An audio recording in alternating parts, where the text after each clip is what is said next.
Est-ce que nous allons avoir honte de nous-mêmes et nous cacher ou être fiers de ce que nous portons comme culture, comme civilisation et nous affirmer comme tel?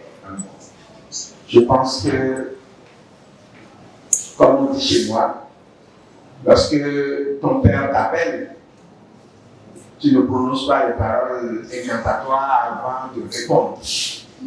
Et nous avons répondu.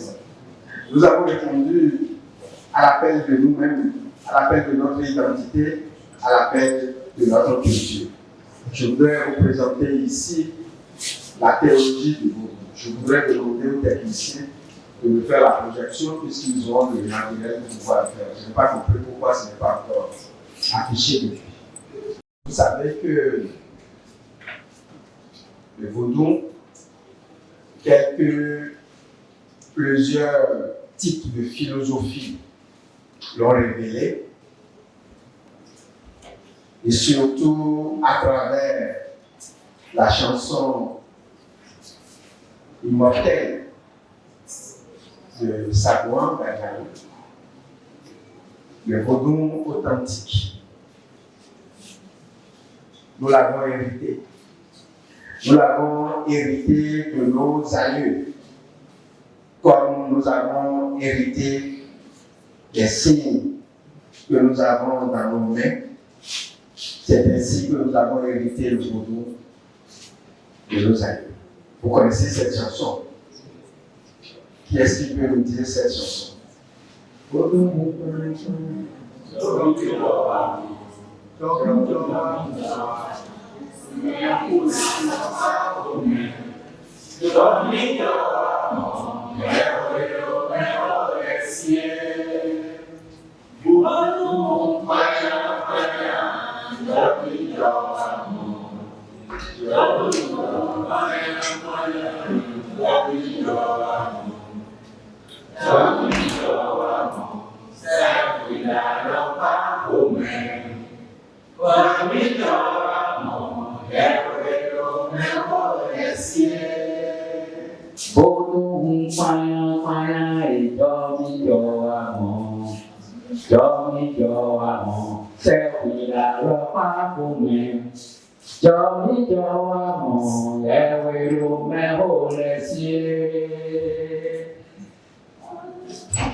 Vous avez compris que c'est ce que j'ai dit tout à l'heure. C'est ça la philosophie. Et cette philosophie vous fait comprendre immédiatement que le Vaudou n'est pas une religion révélée. Le Vaudou n'est pas une religion importée. Le Vaudou est une religion authentique. Et quand on parle d'authenticité, il s'agit de ce que l'on porte avec soi, ce qui détermine son originalité, sa spécificité. Lorsque nous prenons le christianisme par exemple, si cette religion, selon les historiens de la modernité, part du Christ, aujourd'hui, cette religion a 2026 ans. Aujourd'hui. Donc, nous connaissons son origine. Si nous prenons l'islam, et selon les documents mis à notre disposition, l'islam vient 600 ans après le christianisme. Donc, pour connaître l'origine du christianisme, de l'islam, il faut faire 2026 moins 600. Et nous avons la date de l'origine de l'islam. Mais qu'en est-il du Vaudou? On ne connaît pas. Le Vaudou vient avec l'homme sur la terre. Et depuis que l'homme a pris conscience de lui-même, sur la terre, le vaudou est là avec lui. Pourquoi? Parce que ceux-là qui ont été avec les premiers hommes sur la terre et qui ne sont plus, et qui ont passé la transition, sont considérés comme étant sur un autre plan. Et pour pouvoir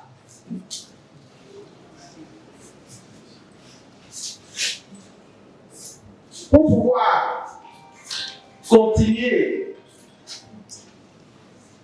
de vivre avec eux, il y a plusieurs rituels qui permettent de les ramener par l'intermédiaire du processus de l'ancestralisation avant que le culte des ancêtres n'intervienne. Et vous savez que dans toutes les civilisations humaines, le processus, le culte des ancêtres est la première forme de religion qui existe. À partir de ce moment-là, le vaudou qui procède de cette ancestralisation est donc une religion de l'authenticité. Et sur l'espace que nous appelons le golfe du Bénin, prolongé par le golfe de Guinée, nous avons donc une terre qui est habitée depuis 13 000 ans. Je dis habitée depuis 13 000 ans. Les anthropologues n'ont pas pu, et ça c'est malheureux, dater réellement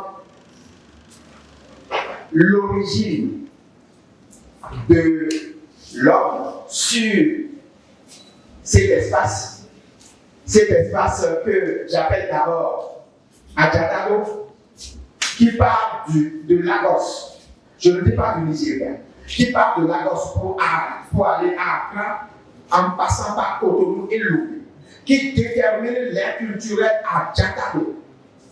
Mais au-delà de cet espace, il y a le golfe du Bénin, le golfe de Guinée. Mais lorsque nous restons dans le golfe du Bénin, initialement appelé la baie du Bénin ou Dahomey, l'origine de l'homme sur cette terre, les historiens ou les anthropologues ont daté l'apparition de l'homme sur cette terre-là à partir seulement de 3000 ans. Mais malheureusement, et heureusement pour l'histoire et la postérité, les fouilles de Tussoncho dans la région du Nigeria ont montré que la découverte des squelettes de l'homme qu'on y a retrouvé et qui est apparent de l'homme moderne et 3 fois sage est donc l'origine de l'homme dans cette contrée-là et que cela date de 13 000 ans. À partir de ce moment, je retiens que dans l'ère culturelle Adjatado, l'homme y habite depuis 13 000 ans.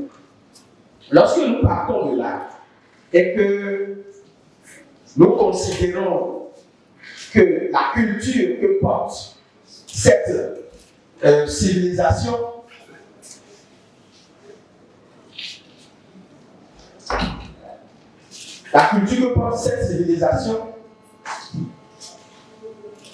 a une réflexion approfondie sur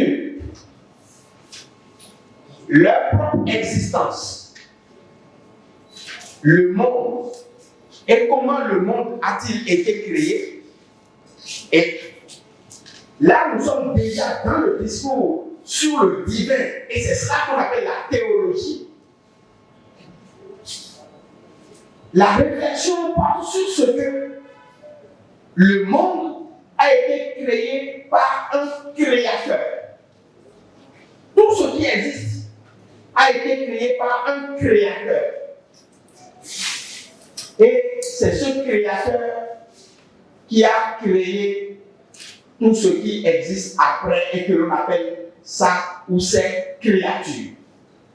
Ce créateur, dans l'ère culturelle dont je suis en train de parler, est nommé, lorsque nous sommes dans le continuum dialectal grec.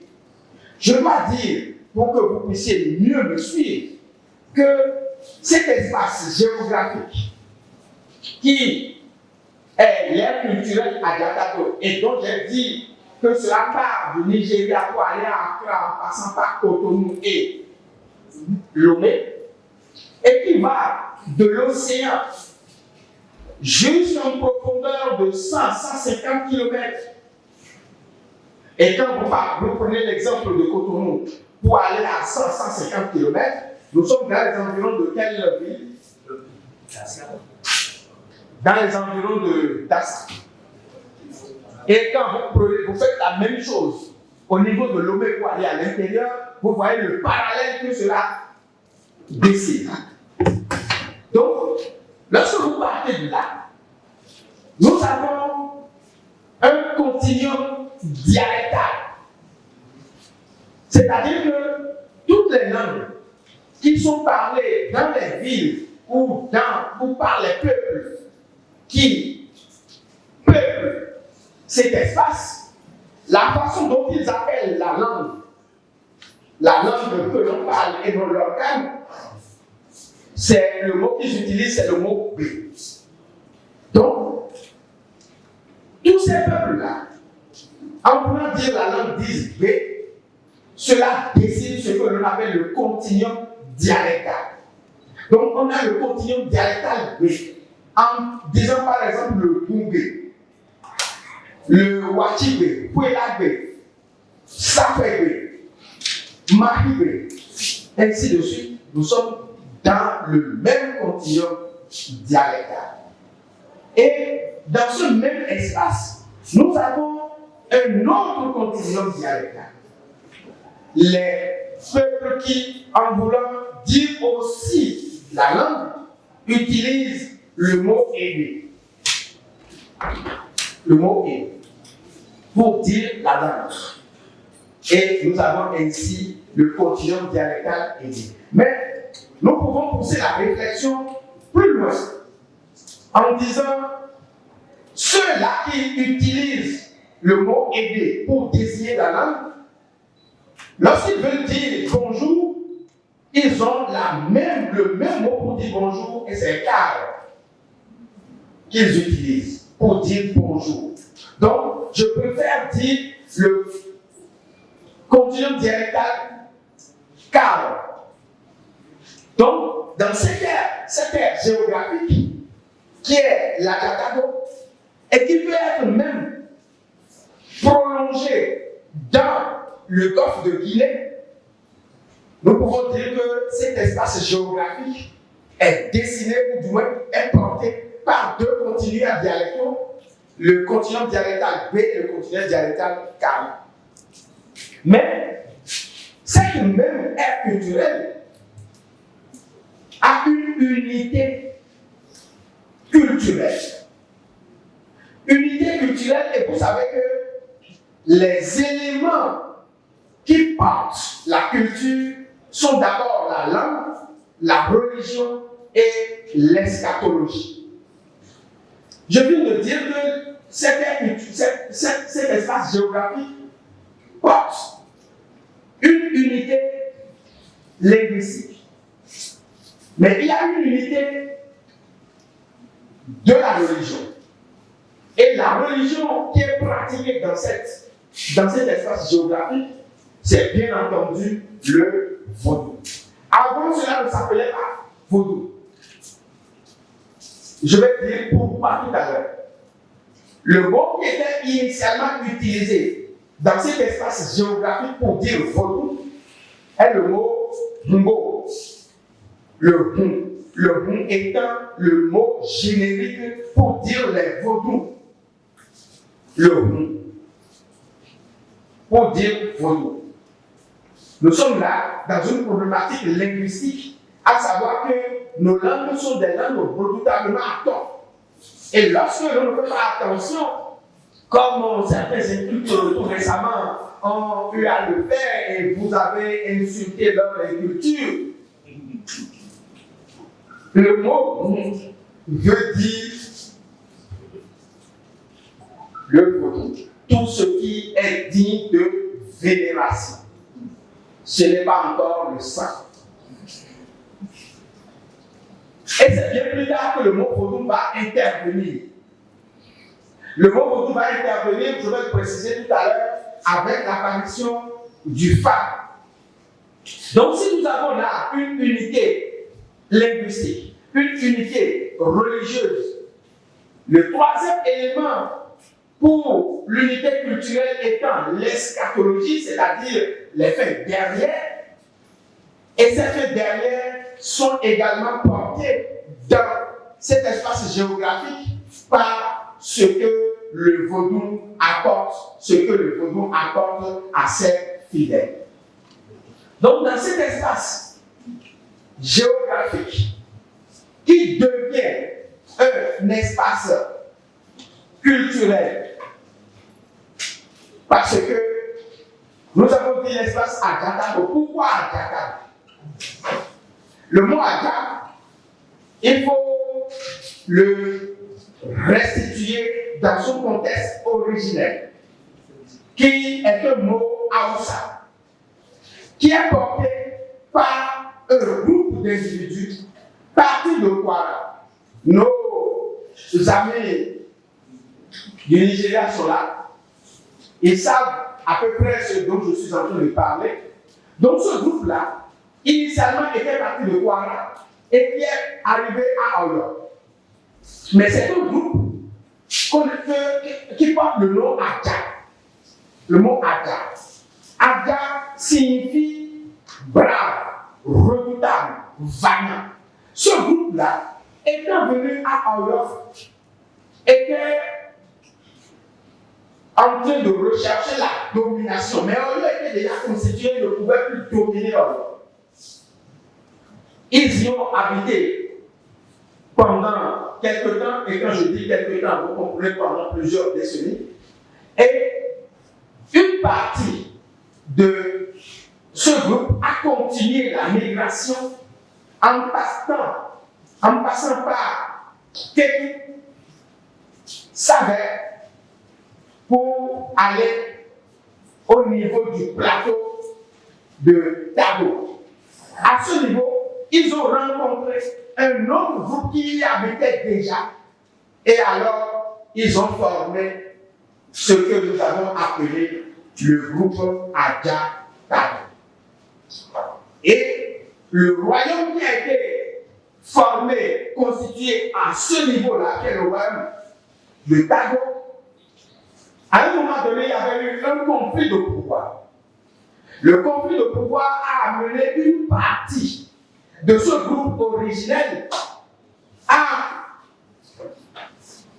assassiner le roi, partir avec sa tête et les attributs royaux, et en reprendre maintenant le chemin de retour. Vous voyez donc la migration qui se déroule à ce niveau-là. Je ne sais pas si peut-être que j'ai déjà dépassé ça, sinon vous allez voir cela sur la carte. C'est-à-dire qu'on est parti de Oyo pour aller à Tabo, et on revient de Tabo maintenant sur la même route, et en revenant, il y a eu plusieurs pérégrinations. Le groupe de ceux-là qui sont partis est arrivé à Alada. Alada où ils ont fondé le royaume d'Alada. Quelque temps après, surgit encore un conflit de pouvoir où le groupe s'est scindé en trois. Un une partie est restée sur place à Alada, une autre est allée à Porto-Novo, là où nous sommes pour fonder le royaume de Franco, à Djaké. Et la troisième partie est allée sur le plateau de Huawei pour donner plus tard le royaume du Darfour. Voilà donc ce que nous appelons l'aide culturelle Adja. Donc, quand nous disons Adja aujourd'hui, ce n'est pas Adja que nous connaissons, le peuple Adja que nous connaissons, mais c'est une partie de ce peuple-là qui a gardé ce nom qui est Adja aujourd'hui, mais le mot signifie brave, valeureux, vaillant. Donc, voilà Adja. Donc, cette aide culturelle-là a une identité culturelle unique. Mais comment cela considère-t-il le monde? Selon eux, le monde est créé par un créateur. Et ce créateur, il s'appelle dans cette ère culturelle, on l'appelle Mao. Mao, d'abord, c'est l'expression abrégée.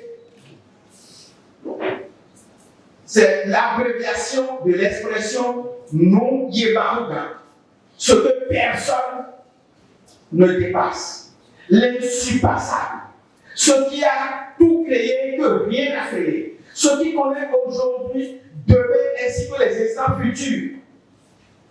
C'est ainsi que ce créateur-là est nommé. En Yoruba, on appelle ce créateur Olódùmarè. On peut dire aussi, ou on dit aussi Ọlọ́run, c'est-à-dire ce qui est au-dessus et que rien ne peut surpasser.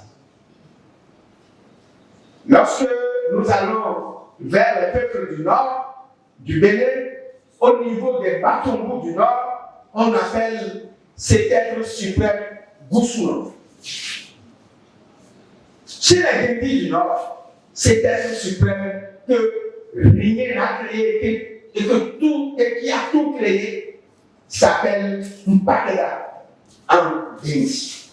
Vous comprenez donc que ce soit dans le continent dialectal B, dans le continent dialectal Enéo-Ekaro ou dans les autres continents dialectaux, la même conception du même créateur est identique. Il a tout créé et rien n'a créé. Mais qui est réellement ou qu'est-ce que réellement ce créateur? Il n'est que créateur. Et il a créé tout. Tout ce qu'il a créé, ce n'est pas par engendrement, c'est-à-dire qu'il ne les a pas enfantés. Il les a créés par émanation. C'est-à-dire qu'il y a une partie de lui-même dans tout ce qu'il a créé. Et ce qu'il a créé, regardez. Et à partir du moment où il a créé, il n'est plus responsable de rien. Parce que dans cette créature, il y a une part de lui-même. Et ces créatures, c'est ce que nous appelons les esprits. C'est ce que nous appelons les esprits. Et je définis l'esprit comme étant une substance immatérielle dotée d'une volition. C'est-à-dire que l'esprit est autoconscience et volonté. C'est pour cela que, lorsque plus tard, nous allons appeler cet esprit-là Vodun, ou bien Yahweh, ou Orisha, cet esprit, à des moments donnés, échappe à leur propriétaire. Échappe à leur propriétaire parce que le propriétaire lui-même peut demander ou peut donner des instructions à l'esprit et l'esprit peut ne pas exécuter. Parce que l'esprit est doté d'une volition. Donc, d'une capacité d'appréhension de ce qu'on lui donne comme instruction et de ce que lui-même est capable de faire. Parce qu'il y a une partie de lui, du Créateur dans cet esprit-là. Et le Créateur, il ne faut pas l'oublier, à partir du moment où il a créé, il va se reposer. il n'est pas un manager. Le Créateur n'est pas un manager. C'est pour cela que ce soit Olomare, Goussno ou Mao, il n'y a pas de temple pour le Créateur. Il n'y a pas de prêtre pour le Créateur. Il n'y a aucun rituel associé au Créateur. Ce que nous appelons après, pour dire Mao quelque chose, un peu de Mao quelque chose, c'est les colonies. Il faut le reconnaître, il faut avoir le courage de le dire, c'est les colonies. Parce que quand nous disons Mao, nous disons Dada Sebo. Mao, le créateur, c'est Dada Sebo. Ce n'est pas du tout symbolisé. Il ne faut plus dire Mao symbolisé. C'est une connerie de continuer de dire ça. Parce que, en le disant, on confond le créateur et la créature. Le créateur, c'est Mao, et c'est lui-même qu'on appelle également Dada Sebo. Dada signifie ce qui est grand, immense, et qui est infini. Sebo, le cercle, c'est l'âme, le destin. Et Bo, c'est grand. Donc, c'est la grande âme, le grand destin. Et c'est ce grand destin qui, comme une substance, emplit tout l'univers. Et qu'est-ce qui emplit tout l'univers et nous implique, nous autres créatures, si ce n'est pas l'être absolu. Et cet être absolu-là, c'est Dada, Sebo et non Sebo Lissa. Sebo Lissa est une créature. C'est le vaudou. C'est le vaudou qu'on appelle Sebo Lissa. C'est le vaudou dont l'archétype est le caméléon. Et qui a comme propriété la propreté et la prospérité. C'est Sebo Lissa. Et donc, la couleur archétypale est le blanc, qui n'utilise que l'huile blanche lorsque l'usage de l'huile est nécessaire. Nous avons donc, en dehors de cette créature, d'autres créatures, les créatures perceptibles et les créatures imperceptibles. Les créatures perceptibles sont les éléments de la nature. Les éléments de la nature, nous en avons combien? Combien? Et quand vous dites 4 là, vous êtes dans quel ère culturel? Vous êtes en Occident, ça? Voilà! C'est les avatars de la colonisation qui nous font croire que chez nous, dans la Jacado ou dans le golfe de Guinée, que c'est 4 éléments de la nature commune. La Chine a 5 éléments de la nature. Et il faut y compter le métal et le bois. Le Japon en a 5. Et il faut y compter ce qu'ils appellent le vide, l'espace qui emplit tout. L'Occident en a 4. Le feu, l'air, la terre et l'eau. Mais au niveau de la vie, il y en a 5. Il y en a 5. La terre, le feu, l'eau, l'air et le sang. Et le sang. Le sang qui est l'élément qui met tous les 4 en facteur. Qui est l'élément qui coordonne les 4 autres éléments. C'est pourquoi les éléments de la nature, tels que la terre, sont gouvernés par chaque esprit. La terre est gouvernée par l'esprit ou le vaudou que nous appelons le vaudou sacré. Le feu, qui est le feu cosmique, est gouverné par le vaudou que nous appelons le vaudou. Le vaudou est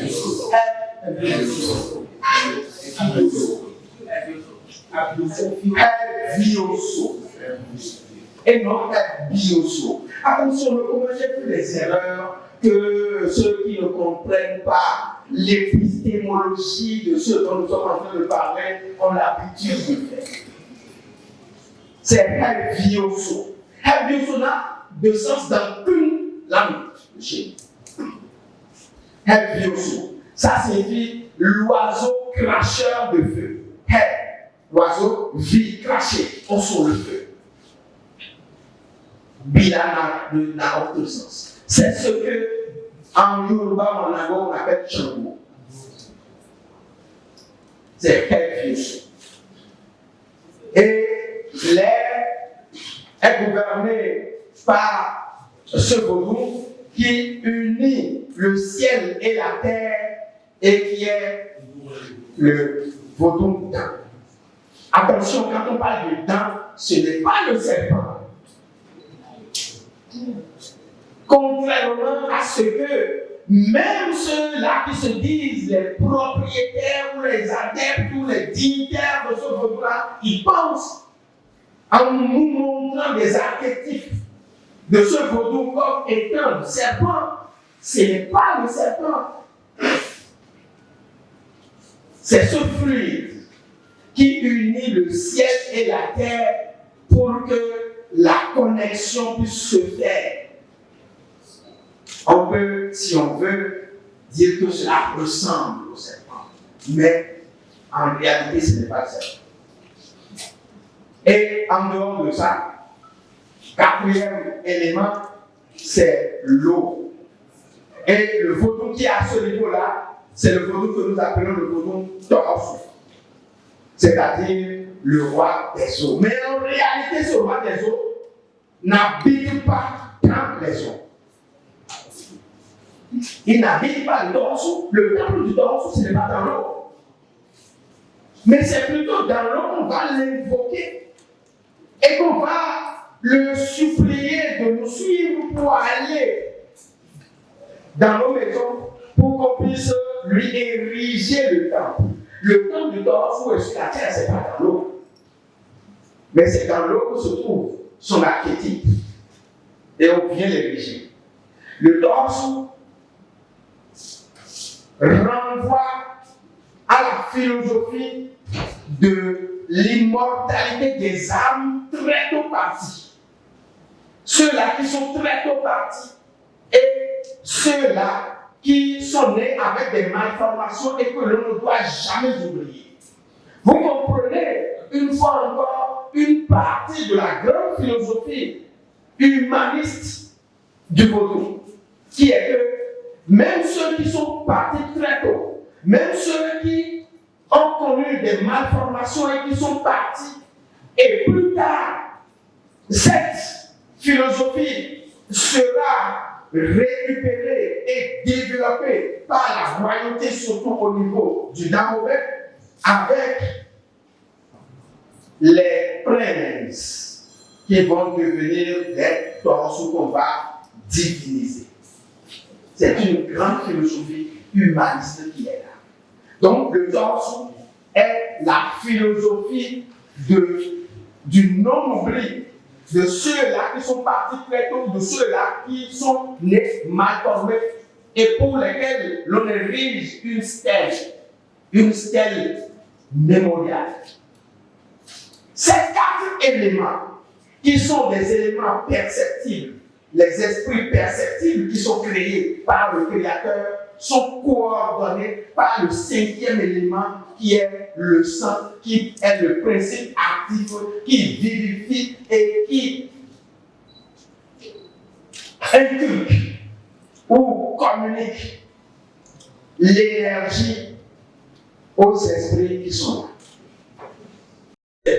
Il y a les créatures imperceptibles. Les créatures imperceptibles, telles que ce que l'on appelle Minona, ce que Yoruba, j'appelle Adjẹ. Qui est le mot Yoruba, bien entendu, qui signifie pouvoir. Le pouvoir. Et Adjẹ, ou bien les Minona, sont des éléments de pouvoir. Le pouvoir suprême, le pouvoir de la connaissance infinie, de la connaissance de tout, de la connaissance de tout ce qui est visible et de tout ce qui est invisible. Ceux-là qui ont la chance de lire mon essai intitulé Le FAC, la gnose, Adjẹ et la mécanique quantique pourront comprendre ce dont je suis en train de parler hier. Mais que malheureusement, et surtout à travers un discours péjoratif venu de la colonisation, on appelle la sorcellerie. Tout comme si le mot sorcier, étymologiquement, ne signifiait pas connaissance et sagesse. Le mot sorcier signifie celui qui connaît et qui est sage. C'est un mot de la langue indo-européenne, le mot sorcier. Donc du mot français. Ce n'est pas nous qui avons créé le mot. Mais d'où vient-il que de cette même France, de ce même Occident, que ce mot prenne-t-il une connotation péjorative? Dans tous les cas, sorcellerie ou sorcier, pour nous, c'est connaissance et sagesse. À partir de ce moment, nous avons les Minona, que l'on traduit par nos mères, nos vénérés mères, qui ont le pouvoir et qui ont tout le pouvoir. Et le pouvoir, vous savez, il peut construire comme il peut détruire. Et vous n'avez pas oublié ce que l'autre a dit, science sans sagesse. C'est pour cela que ce pouvoir, nous devons savoir l'utiliser à bon escient pour la construction de l'humanité. En dehors de Vodou Minona, nous avons le Vodou Sekolisa, dont j'ai parlé tout à l'heure. Nous avons le Vodou Leba. Le Leba, le mot Leba n'est pas un mot du fond, c'est un mot de Yoruba. Il signifie Eleba, qui lui-même vient de Eleba, qui signifie le pouvoir également. Et malheureusement, la colonisation ou les missionnaires, lorsqu'ils sont arrivés et qu'ils ont vu ce vaudou qui est doté d'énormes pouvoirs, ce vaudou, le vaudou Leba, est le vaudou qui est un gardien, le gardien du seuil. Gardien du seuil. Et le gardien a la caractéristique fondamentale de l'éveil. Et l'élément de l'éveil, et qui est un élément archétypal et symbolique, c'est l'élément du phallus. Malheureusement, certains ont vu dans le phallus un élément sexuel. Ce n'est point un élément sexuel. Au niveau du Leba, ce n'est pas le phallus, ce n'est pas du tout un élément sexuel. C'est un élément de l'éveil. Quel est ce gardien-là qui ne peut pas ou qui ne doit pas être en éveil? S'il n'est pas en éveil, il n'est pas donc un gardien. C'est pourquoi il y a cet élément-là qui est le phallus. Lorsque le colonisateur a vu ça, il a appelé diable. Et cette terminologie-là est restée malheureusement dans le vocabulaire surtout de ceux-là qui ne prennent pas le temps de connaître leur propre culture. Donc, ce n'est pas le diable, c'est le Elega qui a le pouvoir et tout le pouvoir et qui est au seuil. C'est lui le gardien, c'est lui qui empêche l'entrée des influx négatifs dans la maison.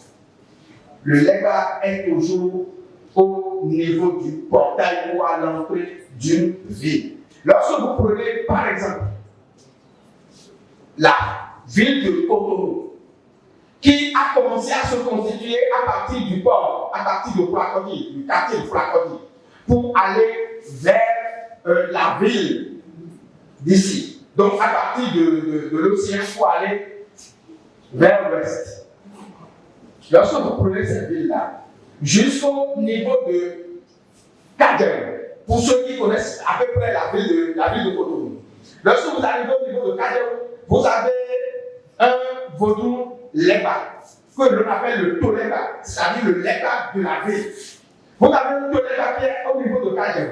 Le Toleba est encore là actuellement. Pour ceux qui connaissent ce quartier-là, vous avez le supermarché qu'on appelle Mont Sinaï.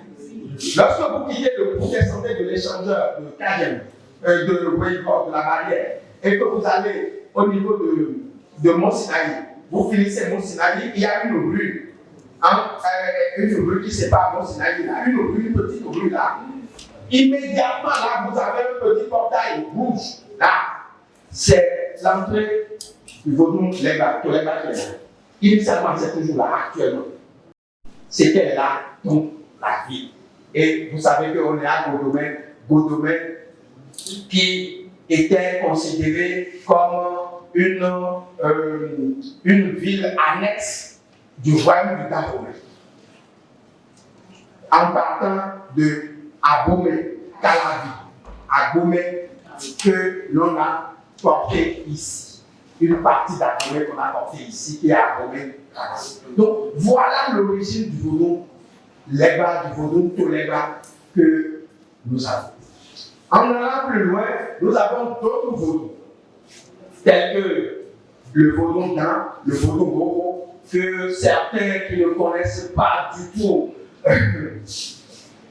la culture ou l'épistémologie ont tenté de faire croire qu'il ne s'agit pas de vaudou.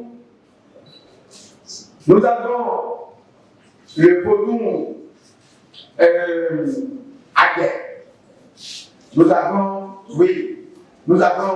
le vaudou Grou, qui est en réalité le vaudou de la transformation de l'innovation. Pour aller plus loin et pour finir tout ce que je suis en train de dire, vous avez constaté que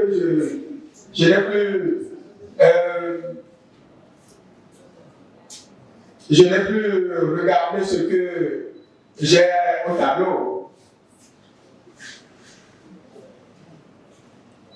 Bon, voilà, c'était la généalogie des vaudous. C'est ce que je viens de vous dire là tout à l'heure.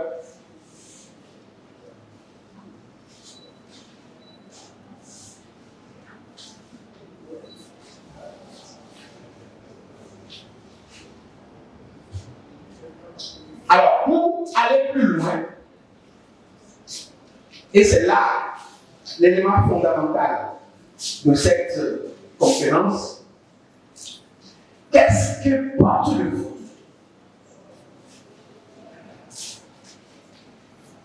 D'abord, le mot vaudou, parce que j'avais dit initialement c'était le mot pour pouvoir dire la pratique. Le mot vaudou est un mot tardif. Tardif parce qu'il est venu bien plus tard. Il est venu avec le phare dans l'espace à Jakarta. Il est venu avec le phare parce que le phare qui nous est venu du Nigeria en passant par Kéké. Parce que vous savez, avec Oguruwa, le royaume de Kéké a été fondé et Oguruwa a institué obligatoirement dans la civilisation Yoruba le phare. Obligatoirement. Vous ne pouvez pas être de cette civilisation sans connaître le phare ou sans que le phare ne soit porté dans les pratiques. Le phare, Oguruwa, l'un des fils de Oguruwa ayant fondé le royaume de Kétou, il y a eu forcément à ce niveau-là la pratique du phare. Et c'est de là que, de ce côté, le phare est arrivé et a essayé. Bien plus tard aussi, je dis bien plus tard aussi, au niveau du royaume du Dahomey, surtout à partir de Agaga en 1715, avec la consultation de Toba, il y a eu à ce niveau-là également l'expansion du phare. C'est pour dire que le phare n'est pas venu au Bénin en 1715. Mais le phare était déjà sur le territoire béninois bien avant 1715 à partir de Québec. Donc lorsque le phare est arrivé, nous savons que les paroles du phare s'appellent Odou Ifa. Odou Ifa.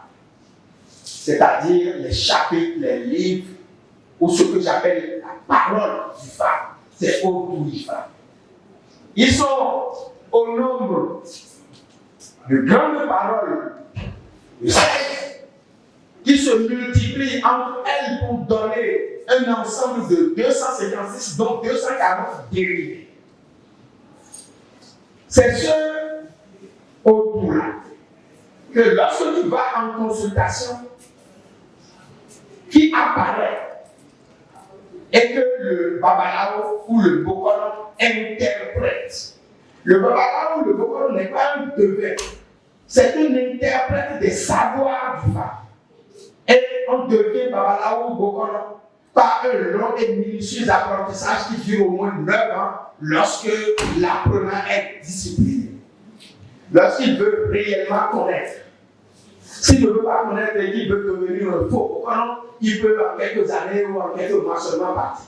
Mais il ne connaîtra pas réellement ce que c'est que le phare. Lorsque le Babalao ainsi formé est au terme de la consultation, qui n'est pas seulement la potentialité, qui n'est pas la seule potentialité du phare, parce que la divination n'est pas la seule potentialité du phare. La divination n'est qu'une infime partie des potentialités du phare. Et lorsqu'on est en consultation et que le Odou-Ifa apparaît, le Babalao ou le Bokoro interprète ce Odou-Ifa et prescrit une ordonnance en matière de rituel que le consultant doit exécuter. Et c'est ce Odou-Ifa qui donne les rituels que, en langue B, dans le continent dialectal qu'on appelle B, les rituels là, c'est ce qu'on appelle le vote. Le vote, c'est les rituels que je définis comme une préaction. Le vote est une préaction pour obtenir un résultat. Lorsque le rituel, le vote, le doux définit le vote, c'est ce que dans la mentalité et dans la philosophie, l'on a récupéré pour dire le vote et le doux. Donc nous avons le mot vodou en réalité. Lorsque nous nous inscrivons dans les perspectives linguistiques qui nous permettent de le traduire ainsi.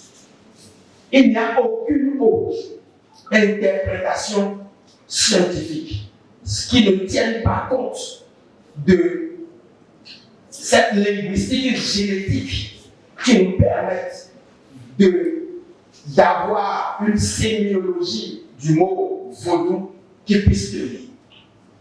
J'ai entendu des traductions farfelues, mais vous comprenez que dans une épistémologie, cela ne saurait réellement tenir. On ne peut pas faire une épistémologie à partir d'une interprétation. On ne peut que faire des démonstrations pour pouvoir y aller. Donc, lorsque... Oui, j'ai fini. 3 minutes. Et en me disant, 3 minutes, vous allez vous faire une minute. Parce que vous me perturbez. Donc, je dis, ce que le proto prescrit, lorsque l'on va à l'initiation, c'est dans le serment qu'il faut le voir. Le serment vaudou. Comme toute initiation, au niveau du vaudou, vous avez un serment. Et le serment se définit comme étant une parole solennelle devant une instance qui est supposée être supérieure à soi. Lorsque le néophyte, au terme de l'initiation, on lui enlève le bandeau et il découvre l'instance qui est le vaudou, et avec ses co-religionnaires, on lui demande de prêter un serment.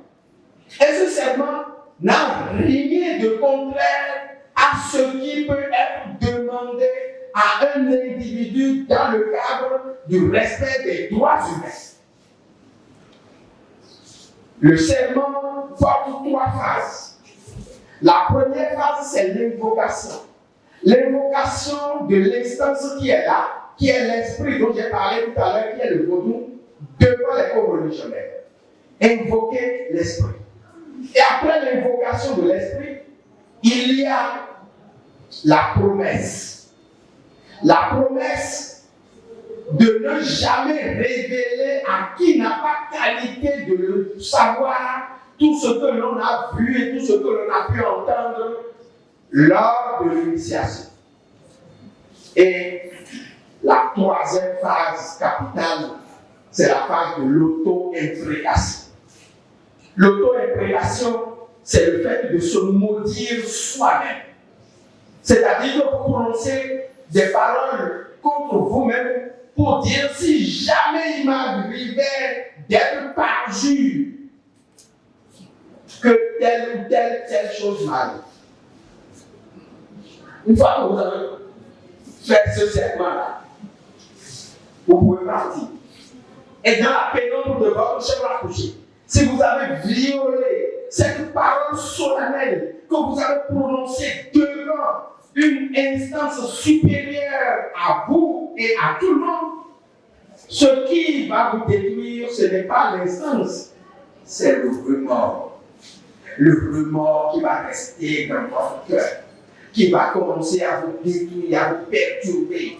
Et vous n'allez plus vous retrouver. Et finalement, vous allez dire, moi, il faut que j'aille voir le phare.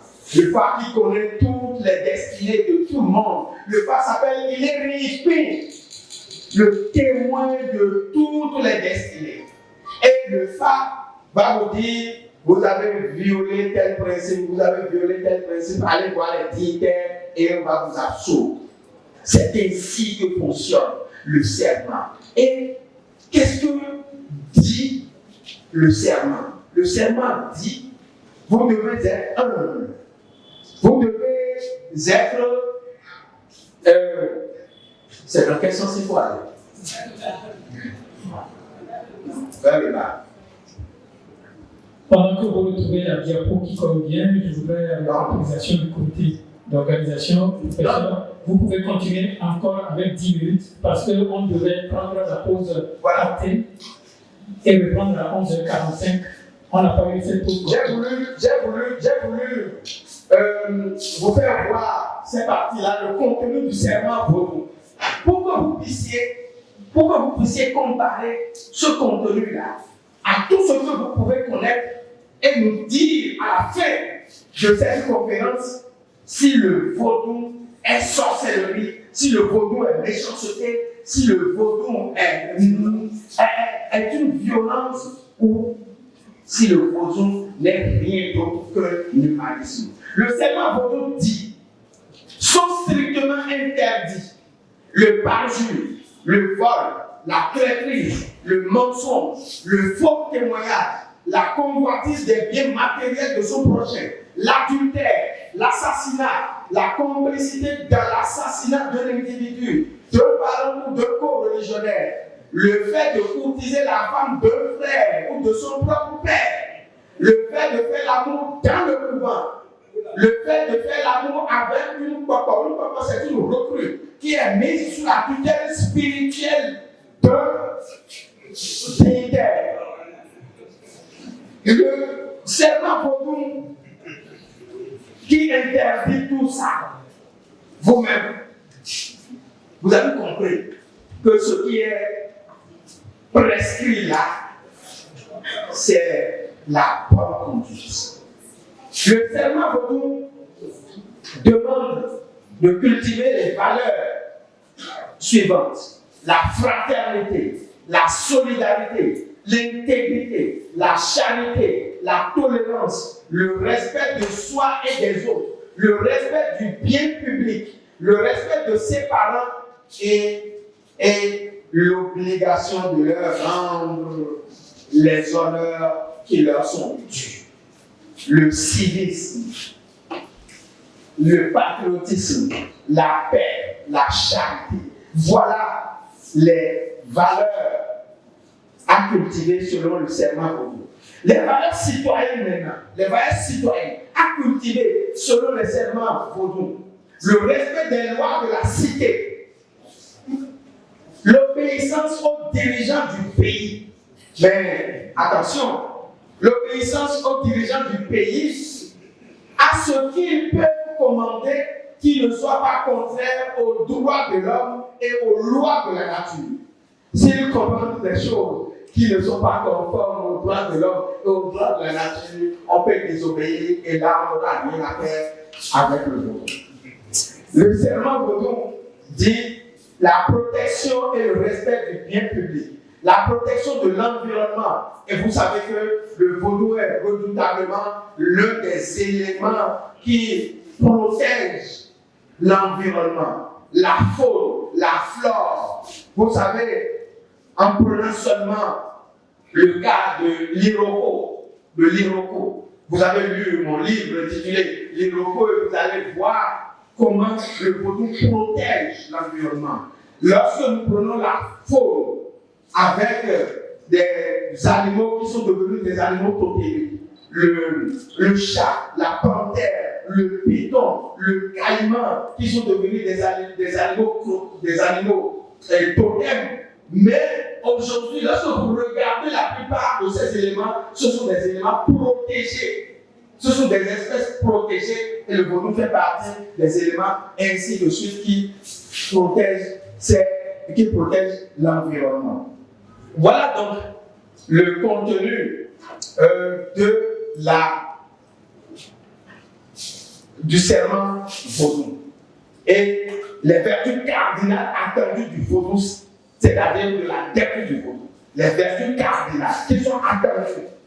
Nous avons l'humilité, l'honnêteté, le dévouement, la pondération, la réflexion avant action, la bienfaisance sans ostentation. La bienfaisance sans ostentation, et puis vous avez l'abnégation sans fatuité. Voilà donc les vertus cardinales qui sont attendues du vaudou.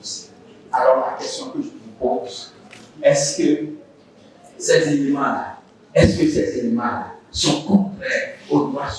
Est-ce que ces éléments-là sont contraires à ce que le citoyen doit avoir comme comportement? Est-ce que ces éléments-là sont contraires ou sont différents de ce que d'autres confessions à l'aide, en nous faisant croire qu'elles sont les meilleures civilisations? Alors, pourquoi l'on doit s'initier au vaudou? Ou du moins,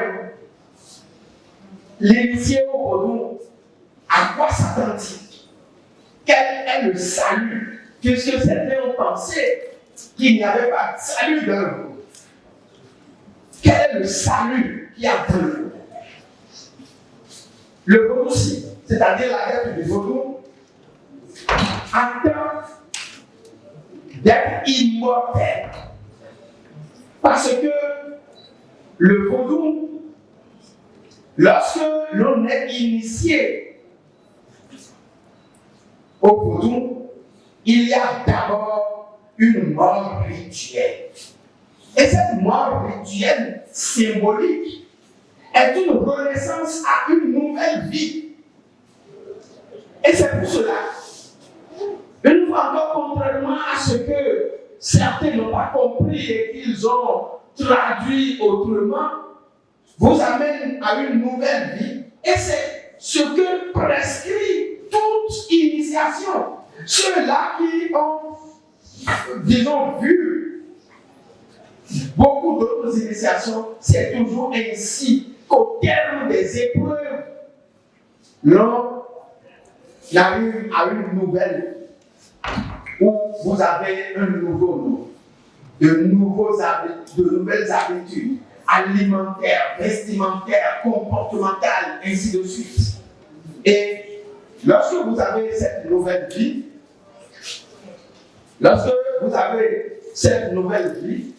on dit, on a déjà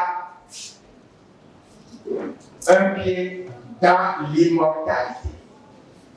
Parce que, une fois la transition faite, et que vous avez mené une bonne vie,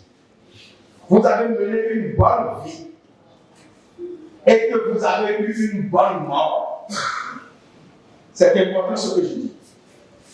Une bonne vie, ça signifie que vous avez laissé dans l'esprit de vos contemporains l'image de quelqu'un qui est un modèle.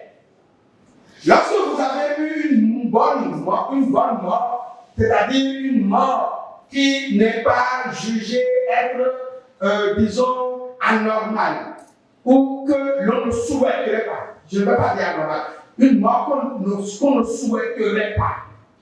Par exemple, la mort par pendaison, la mort par noyade, la mort par la variole, la mort par un accident de la circulation, ou la mort en couche, ou la mort quand on est petit.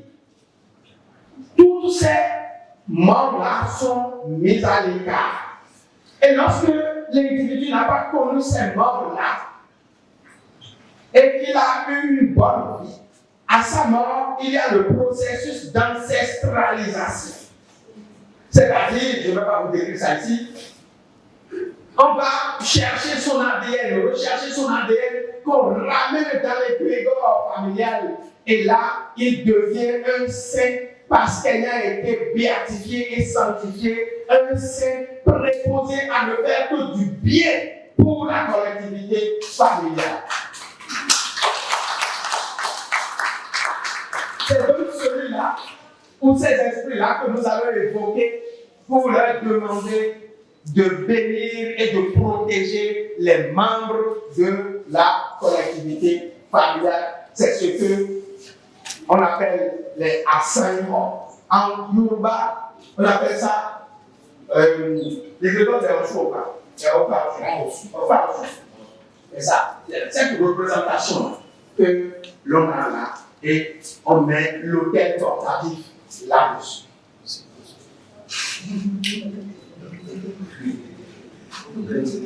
Bon, je vais conclure. Donc, c'est pour qu'on ne meure pas définitivement et que l'on puisse mourir et revenir par cette ancestralisation qui donne par la suite le culte des ancêtres que l'on va vers le vaudou. Le vaudou vous inscrit donc dans l'éternité, dans l'immortalité, parce que le vaudou abolit la mort. Le vaudou refuse la mort, il n'y a pas la mort dans le vaudou. Mesdames et messieurs, je vous remercie.